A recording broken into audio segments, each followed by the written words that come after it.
कई बार लाइफ हमें ऐसे स्टेज पे लाके खड़ा कर देती है ना कि जहाँ पे हमें चीज़ें बिल्कुल भी समझ नहीं आ रही होती हैं। हम लाइफ के बिल्कुल एक अलग डायरेक्शन में आ चुके होते हैं। आप अपने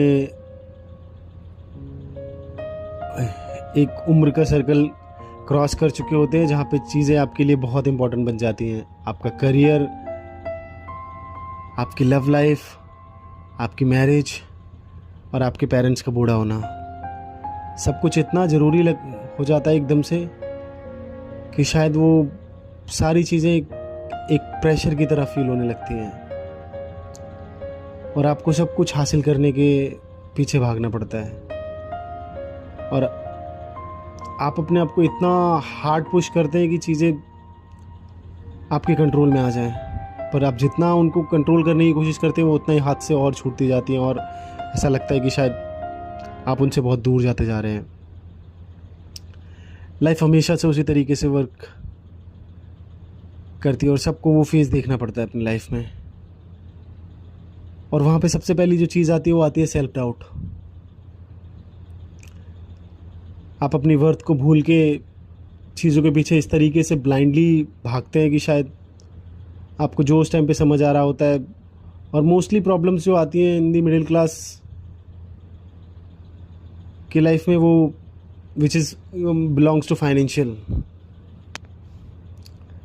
क्योंकि आपकी सारी चीज़ें उसी के इर्द गिर्द घूमती हुई दिखती हैं आपको। If you have financial stability, you have a better home, you have a good life, you have a life partner which you want. वो सारी चीज़ें आपको उसी से एक तार से जुड़ती हुई दिखती हैं, but that's not something which is true.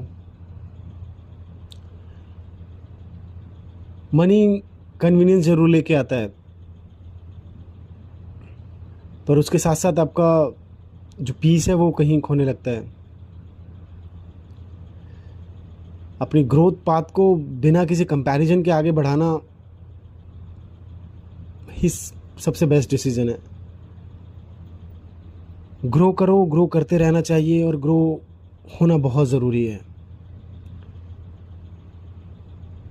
अपने लिए एक बेटर फ्यूचर देखना कोई बुरी बात नहीं है, पर आप किस रेस का हिस्सा बनने जा रहे हो वो ज़रूर डिसाइड करो खुद से कि are you ready for that cost which you have to pay to be part of it. और कई बार कॉस्ट बहुत ज़्यादा होती है और हम इस वाले मोड में होते हैं कि जो भी होगा देखा जाएगा। कई बार वो कॉस्ट बहुत हैवी